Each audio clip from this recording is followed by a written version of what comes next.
Rasakanlah Allah selalu bersama, mengiringi setiap langkah hidup kita. Ingatlah selalu akan segala yang diberikan, niscaya Allah beri kasih sayangnya.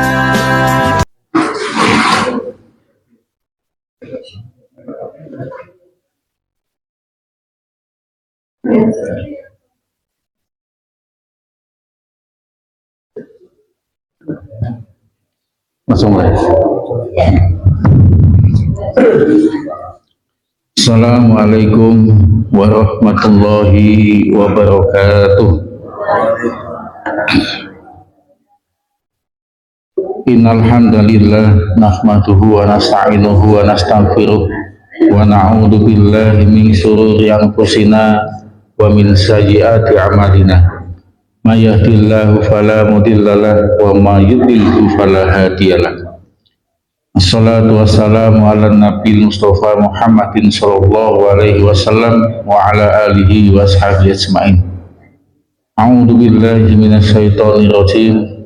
Ya ayyuhalladzina amanu taqullaha wal tanzur nafsum ma qaddamat lighad wattaqullaha innallaha khabirum bima ta'malun. Amma ba'd. Jamaah kaum muslimin, jamaah salat subuh rahimakumullah.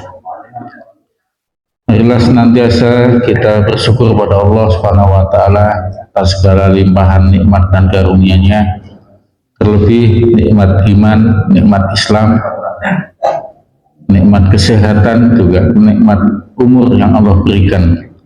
Mudah-mudahan kita semua termasuk orang-orang yang pandai mensyukuri nikmat Allah. Amin ya rabbal alamin. Salawat dan salam kita aturkan kepada junjungan kita Nabi Muhammad sallallahu alaihi wasallam. Allahumma sholli ala Muhammad wa ala alihi washabbihi wasallam. Bapak Ibu jamaah kaum muslimin rahimakumullah. Ini termasuk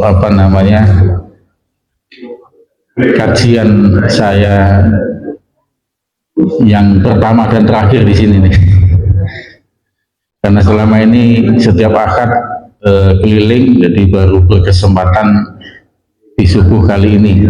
Ya mudah-mudahan, ya terima kasih. Mudah-mudahan apa yang kami sampaikan ya untuk kita semua, termasuk untuk saya sendiri. Alhamdulillah Bapak Ibu sekalian. Pada kesempatan pagi ini kita akan sedikit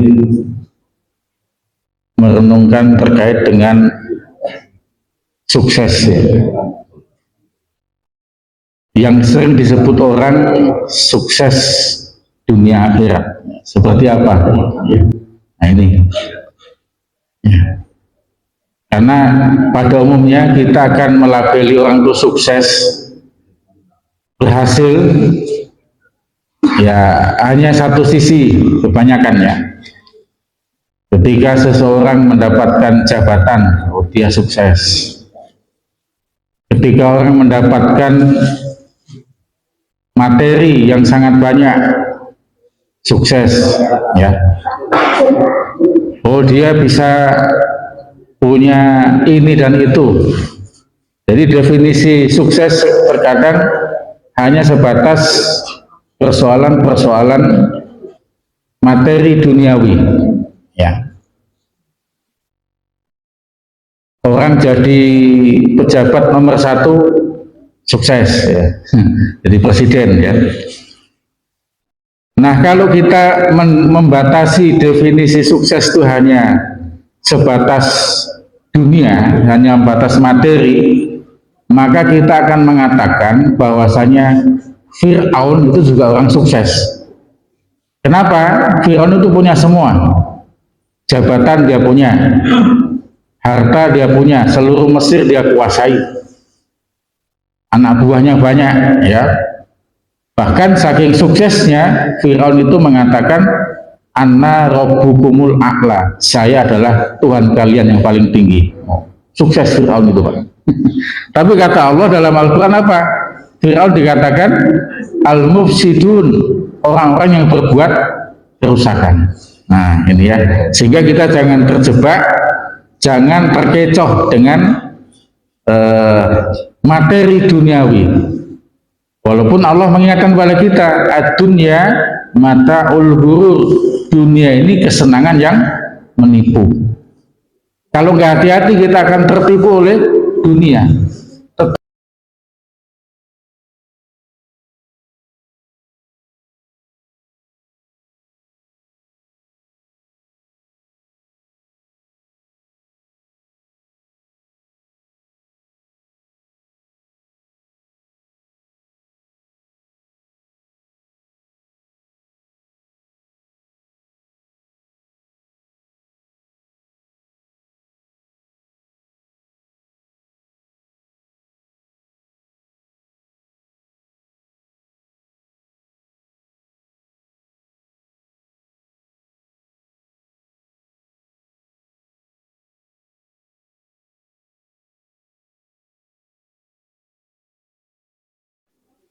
Sifat-sifat kemunafikan, ya, hatinya menolak tapi lesannya iya, itu namanya sifat kemunafikan. Jadi iman, dan iman ini kalau menjadi landasan kita dalam hidup, ya insya Allah semuanya baik ya. Jadi orang tua kalau beriman insya Allah ya baik. Jadi suami kalau dia beriman ya menjadi suami yang baik. Kemana saja ibu tidak khawatir suaminya pergi. Kenapa? Suaminya punya iman, tidak perlu dipasang CCTV ya. Nah, karena percaya ini suami saya insya Allah ya agamanya baik. Tapi kalau ya mohon maaf kalau kondisi imannya tidak baik atau yang wajib saja ditinggalkan, nah ini khawatir ya.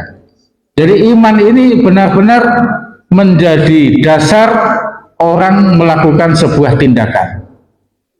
Dia selalu pertimbangannya bagaimana Allah memberikan arahan. Itulah orang beriman. Ibu kalau beriman, insya Allah ibu di rumah akan melakukan hal-hal yang terbaik ya. Walaupun ibu ngomelnya juga ngomel yang terbaik.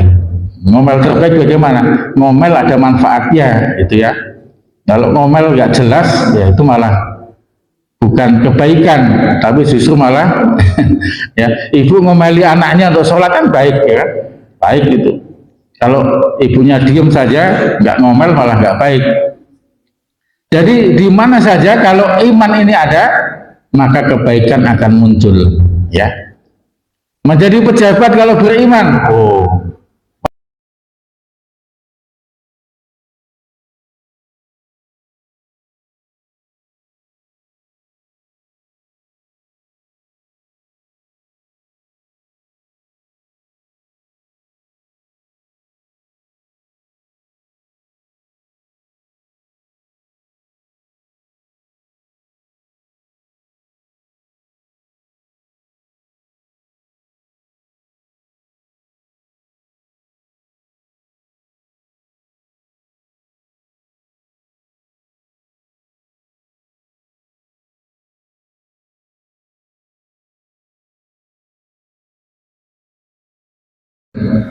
aman ya, insya Allah amin, dikabulkan oleh Allah Subhanahu wa Ta'ala. Ini jadi iman itu.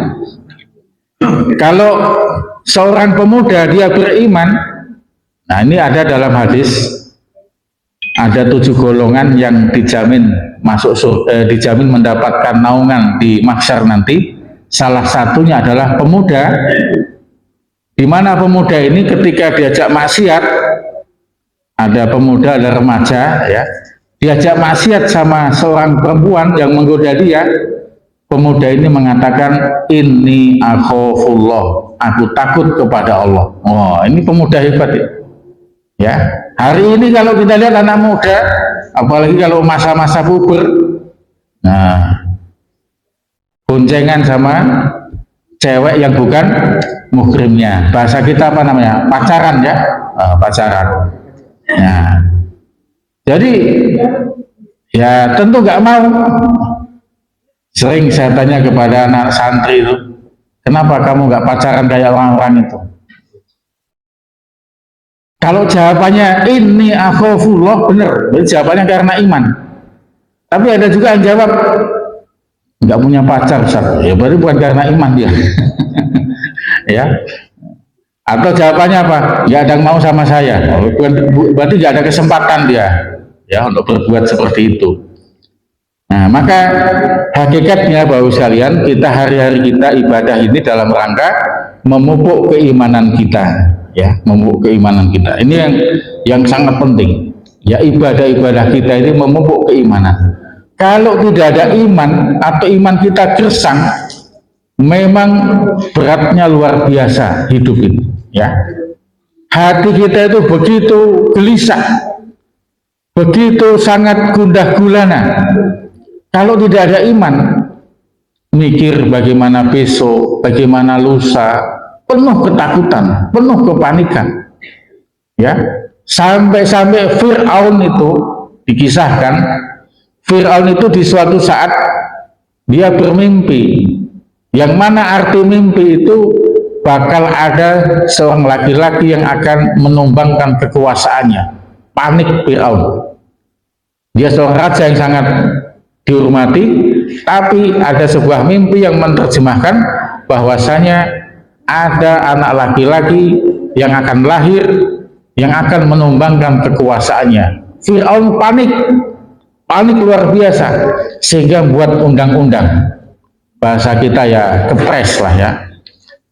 Apa undang-undangnya? Setiap anak laki-laki yang lahir harus dihabisin, harus dibunuh, sehingga seluruh ibu-ibu yang hamil dijaga ketat oleh Satpol PP, ya kan? Nah, yang lahir laki-laki langsung dibunuh. Tapi ternyata Allah punya rencana lain. Musa yang lahir oleh ibunya tidak terpantau dan dihanyutkan, ya, di Sungai Nil. Dan akhirnya Musa bayi itu ketika masuk ke istana, Fir'aun lihat anak bayi yang masih merah itu, dia lupa dengan kepanikannya tadi. Lucu juga anak bayi ya, lucu juga anak laki-laki ini, ya sudah saya adopsi aja, jadikan anak. Justru yang menumbangkan kekuasaan Fir'aun adalah anak angkatnya sendiri, yaitu Musa alaihis salam. Jadi kalau tidak ada iman memang seperti itu, paniknya luar biasa. Ya, coba orang yang katakanlah ya hartanya banyak Bu ya, depan dikasih pintu gerbangnya pakai remote, nggak cukup itu, di depan gerbang ada satpam, nggak cukup itu, di samping satpam ada anjing yang ya untuk menjaga rumah itu supaya aman ya menurut dia. Nah, ini yang pertama, iman. Mari Bapak sekalian kita terus meningkatkan kualitas iman kita, ya. Sholat-sholat kita, doa-doa kita, ya, itu menguatkan dan memupuk iman kita. Kemudian yang kedua adalah wahajaru, hijrah. Nah ini, nah hijrah ini pada zaman Nabi itu ada sebuah peristiwa di mana Rasulullah dan para sahabat pindah dari Mekah ke Madinah. Walaupun sebelum ke Madinah ini sudah banyak Rasulullah dan para sahabat rencana hijrah ke tempat-tempat yang dituju. Di antaranya adalah Taif, ya. Tapi tidak berhasil karena penduduknya tidak welcome. Nah, yang jadi pertanyaan, kenapa Rasulullah hijrah? Ya, kenapa Rasulullah pindah dari Mekah ke Madinah? Karena di Mekah pada saat itu tidak kondusif untuk kaum muslimin. Orang-orang Islam, Rasulullah dan para sahabat mendapatkan tekanan dari kaum kafir. Ya, maka kita pernah mendengar kisah bagaimana Bilal disiksa, Amr bin Yasir disiksa. Karena di Mekah tidak kondusif untuk orang-orang beriman. Ya, sangat tertindas. Di situ ada Abu Jahal, ada Abu Lahab, dan abu-abu yang lainnya, banyak abunya. Nah ini. Jadi siapa saja yang ikut kepada Muhammad maka siap menghadapi resiko.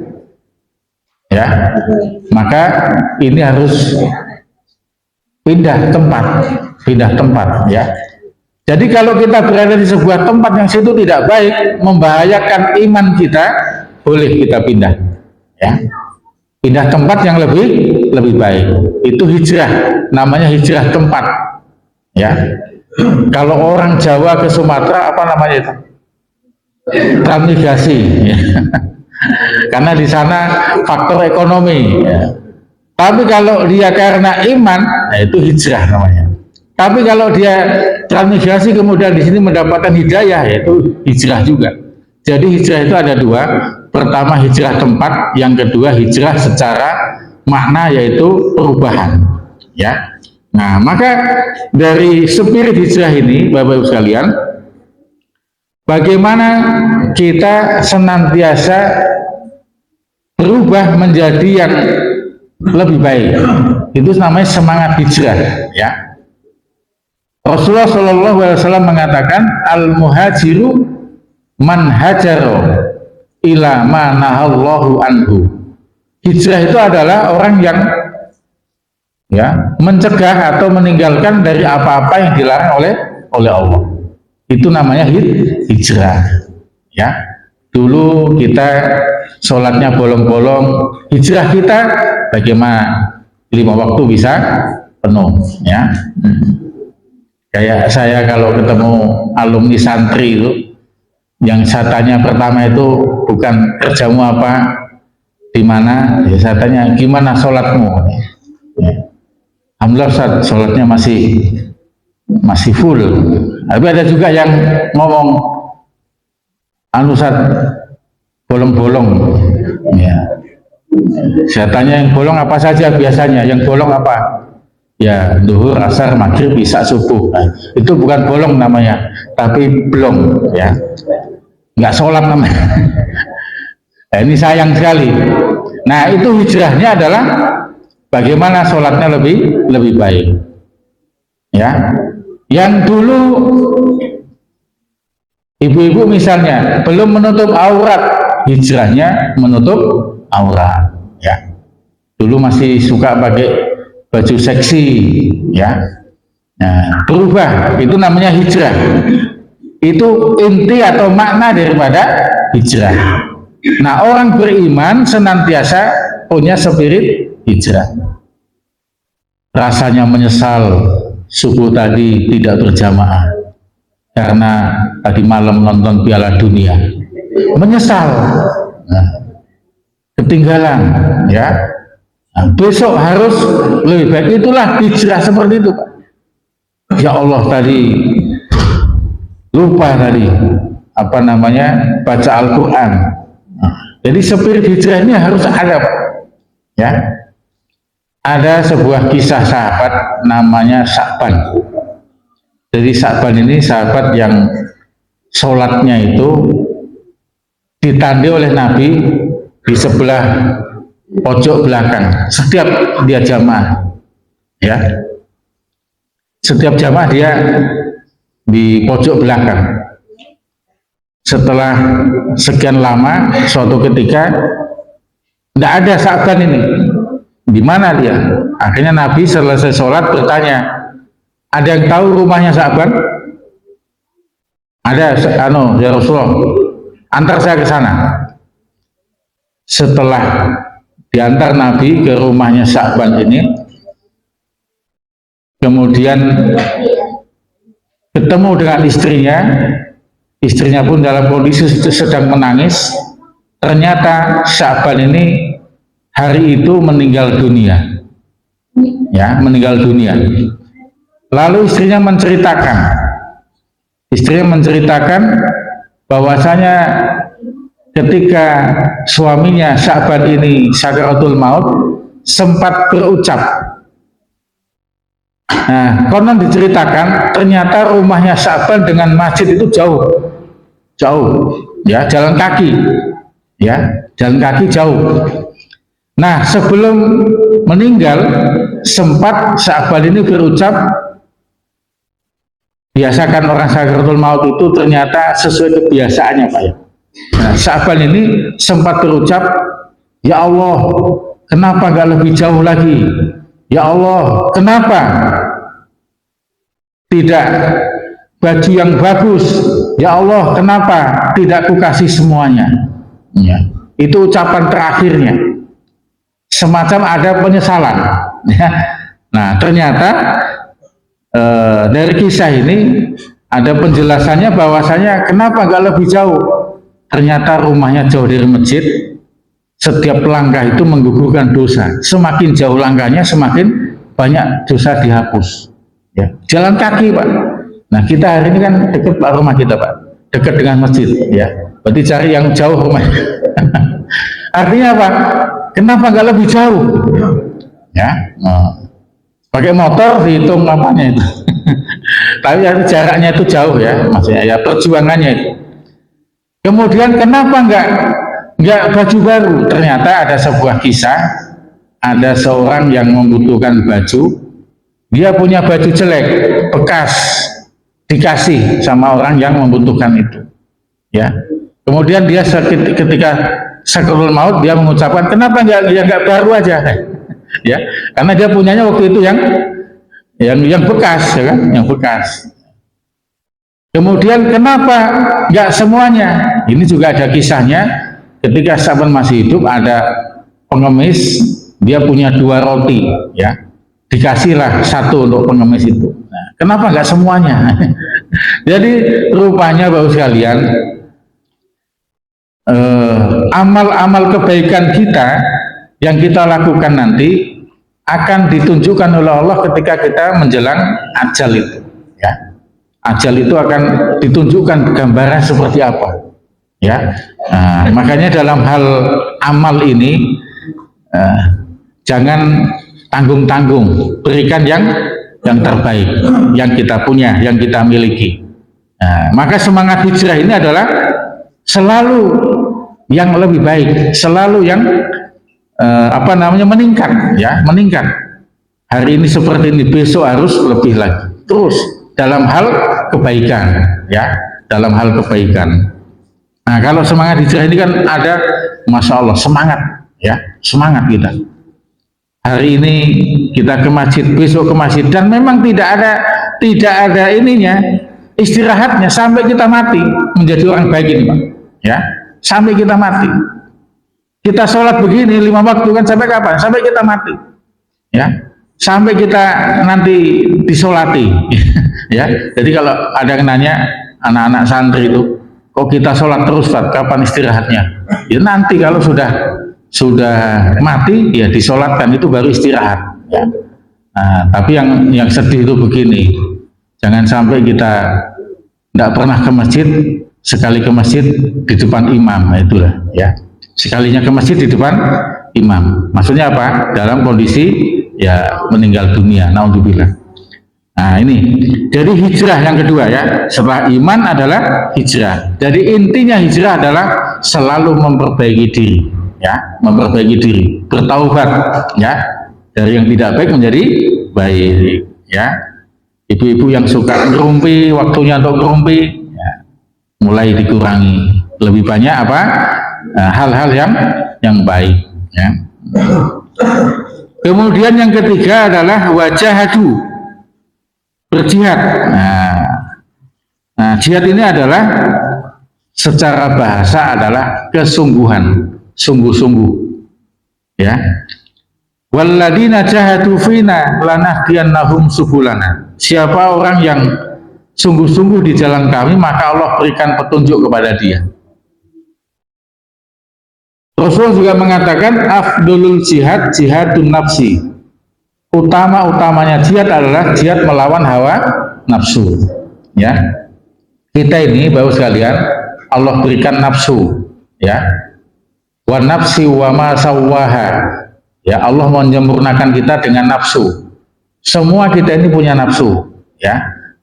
Nafsu itu bukan untuk dibunuh, tapi nafsu itu dikendalikan, diarahkan, ya. Kalau nafsu dibunuh itu menyalahi fitrah, nggak boleh, ya. Nafsu itu harus ditundukkan dengan wahyu, dengan agama ini. Contoh nafsu apa? Nafsu makan. Nafsu apa lagi? Nafsu kalau laki-laki perempuan kepada lawan jenis. Nafsu, kalau nggak ada nafsu kan bahaya, Pak. Laki-laki malah nafsu sama laki-laki. Apa namanya? LGBT. Haram, dosa besar, ya. Atau nafsu kepada lawan jenis, maka ada perintahnya menikah, ya, menikah. Allah Maha tahu tentang makhluknya. Jadi nafsu ini bukan untuk dibunuh, ya. Ada di Jepang itu namanya sumo. Sumo itu dikebiri. Jadi enggak, sumo ini kegiatannya apa? Cuma makan sama tidur aja, ya.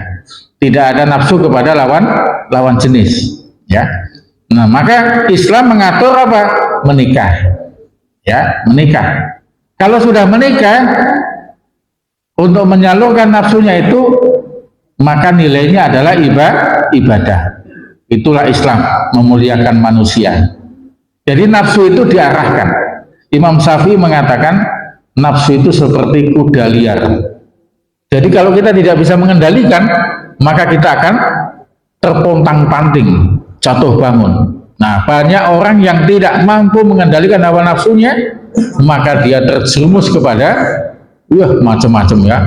Ada narkoba, ada perselingkuhan, ada lagi kejahatan kriminal. Kenapa? Tidak mampu mengendalikan hawa nafsunya. Nah, maka Islam ini mengatur. Nah, jihad itu adalah diantaranya adalah berjuang melawan hawa nafsu.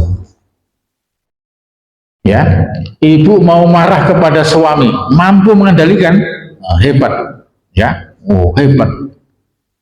Tapi kalau nggak mampu, ya, maka resikonya apa? Piring terbang, wajan terbang, sendok terbang, terbang semua, ya, terbang semua. Nggak mampu mengendalikan. Seorang suami kalau nggak mampu mengendalikan amarahnya, maka kejadiannya banyak sekali berita-berita itu. Jadi agama ini mengatur kita bagaimana mengendalikan. Maka hati kita, nafsu kita harus kita didik, kita bina. Jangan sampai kita menyakiti orang lain. Jangan sampai kita membuat keonaran dan seterusnya. Ya. Nah, jadi jihad ini, Masya Allah, termasuk kita ke masjid subuh-subuh ini. Kalau kita nggak mampu melawan hawa nafsu, nggak jadi. Ya.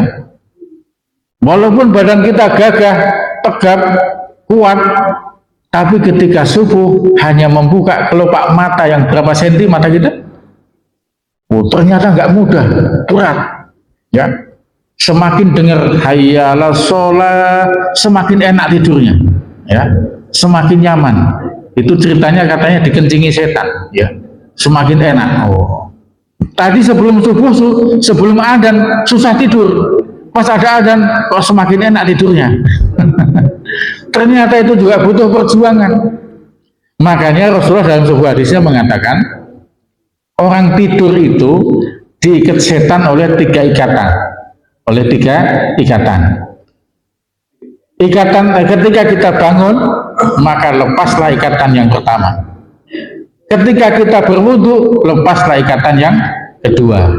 Ketika kita sholat, lepaslah ikatan yang ketiga. Kalau kita bangun, tidur lagi, masih dalam ikatan, ya. Atau kita sudah bangun, kemudian buang air, tidur lagi, diikat lagi. Setiap malam, setiap subuh kita dalam ikatan setan. Nanti bangun-bangun jam 8. Jam 8 sholatnya sholat apa namanya? Ya, sholat subuh kesiangan, ya.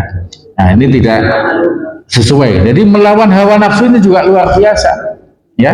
gejolak kita ini Masya Allah, apalagi di usia-usia yang relatif masih muda ya. Kalau usia-usia sudah 40-50 mungkin sudah nggak terlalu bergejolak ya. Tapi memang itulah Rasulullah dan para sahabat memberikan contoh bagaimana mengendalikan hawa nafsu. Pernah ada sebuah riwayat yang mengatakan sahabat Ali itu ketika berperang berjumpa dengan musuh, dan musuh itu dikit lagi itu sudah kalah ya, sudah di bawah, dan Ali itu sudah bawa tombak, sudah tinggal ya meninggal, mati lah, musuh itu mati. Tapi tiba-tiba musuhnya ini meludah, mengejek Ali, gitu ya. Langsung diangkat kembali tombaknya, sehingga musuhnya tadi bertanya, kenapa kamu nggak jadi bunuh saya? Apa jawaban Ali? Jawabannya adalah, saya takut membunuh kamu bukan karena Allah, tapi karena aku tersinggung, karena dia meludah, ya kan? Nah, begitu hati-hatinya. Jadi dalam perang sekalipun tidak boleh dia menonjolkan hawa nafsu. Ini dalam Islam, dalam berperang, ya tidak boleh membunuh perempuan, tidak boleh membunuh anak-anak, tidak boleh menebang pohon. Itu dalam Islam, Pak. Ketika perang, dalam kondisi perang, dan ketika musuh sudah mati, sudah selesai. Jangan disiksa. Itulah bedanya. Kalau kaum muslimin mati di medan perang, itu lukanya banyak, Pak. Karena orang kafir itu bunuhnya sudah meninggal, sudah mati, masih di ini lagi, lukanya sangat banyak. Tapi kalau orang kafir yang mati, cukup ya seperlunya aja. Itu bedanya. Tidak boleh berbuat zolim dalam peperangan itu. Kayak kita nepok nyamuk itu, kalau sudah mati sudah. Tapi ada juga yang karena kesel sudah mati digini-gini lagi sampai nggak berbentuk lagi ya, cukup mati saja lah ya, ini sampai habis, sampai nggak kelihatan lagi. Nah ini ya, nah ini jadi nafsu ini luar biasa. Kalau tidak kita kuatkan iman kita, tidak kita kuatkan agama kita, Pak, memang nafsu ini membahayakan ya. Banyak orang yang tergelincir karena tidak mampu mengendalikan hawa nafsu ya. Bahkan nafsu makan sekalipun kalau nggak kita kendalikan, maka banyak resikonya. Makan apa saja dimakan, Pak, apa dampaknya? Ya macam-macam lah ya, asam urat, kolesterol, apalagi ya, gula darah dan lain sebagainya. Nah ini nafsu ya. Jadi persoalan jihad adalah persoalan nafsu. Nah, jihad itu ada dua, bi amwalihim wa anfusihim, dengan harta dan jiwa. Ya, kalau kita nggak punya harta, ya dengan jiwa. Kalau kita punya harta, ya jiwa dan harta. Ya, termasuk kita ke masjid ini berjuang dengan jiwa. Kalau kita punya harta, maka hartanya itu bisa membantu orang lain, bisa mengentaskan kemiskinan dan lain sebagainya, banyak hal. Nah, maka kalau kaum muslimin ada yang konglomerat, Masya Allah ya, seperti sahabat Nabi namanya Abdurrahman bin Auf ya, itu konglomerat, tapi ketika dia mati habis hartanya untuk perjuangan umat Islam. Itu Abdurrahman bin Auf, orang kayanya pada zaman Nabi. Jadi dibagi-bagi sudah. Bahkan ketika di masa akhir hayatnya, Abdurrahman bin Auf ini hidupnya di tempat yang jauh dari keramaian. Ya, dia tinggalkan itu aset-asetnya dan harta-hartanya itu, Masya Allah, itu sangat-sangat menginspirasi ya. Bi amwalihim wa anfusihim. Nah, kalau seperti ini, Bapak sekalian, iman, hijrah, dan jihad, jaminannya Allah katakan a'dhamu darajatan indallah. Orang yang seperti ini hidupnya ya iman, hijrah, dan jihad maka a'dhamu darajatan indallah, dia akan mendapatkan derajat yang tinggi di sisi Allah, terhormat dia di mata Allah, ya. Walaupun orang itu orang biasa, tapi dia memang beriman, hijrah, dan dia jihad, ya, maka a'dhamu darajatan indallah, derajatnya tinggi di sisi Allah. Ini seperti Bilal bin Rabah. Bilal itu budak, tetapi ketika Rasulullah Isra Mi'raj diperlihatkan surga, di dalam surga ada orang berjalan, telapak kakinya terdengar. Rasulullah bertanya kepada Jibril, siapa dia ya Jibril? Kok ada orang berjalan di surga itu? Maka Jibril mengatakan, dia adalah Bilal bin Rabah. Padahal Bilal masih hidup di dunia, tapi telapak kakinya sudah terdengar di surga. Kenapa? Karena Bilal adalah orang yang beriman, Bilal adalah orang yang berhijrah, Bilal adalah orang yang berjihad. Bahkan Bilal menghadapi tuannya yang sangat kejam, dia disiksa, ya, hampir mati, ya, kemudian dia tetap dalam keimanannya. Ini derajatnya tinggi di sisi Allah. Jadi Bapak Ibu sekalian, kita nggak usah khawatir kalau hari ini kita tidak punya harta yang banyak, nggak usah khawatir. Yang penting apa? Ada iman, semangat hijrah, semangat jihad, ya. A'dhamu darajatan indallah, derajatnya tinggi di sisi Allah. Wa ulaika humul faizun, dan orang yang seperti itu adalah orang yang mendapatkan kemenangan, orang yang sukses seperti itu, ya. Kata Allah seperti itu. Kalau orang yang seperti itu pola hidupnya, imannya beres, hijrahnya beres, jihadnya juga bagus, semangat jadi orang baik, maka orang itu adalah sukses, ya, berhasil orang itu dalam hidupnya.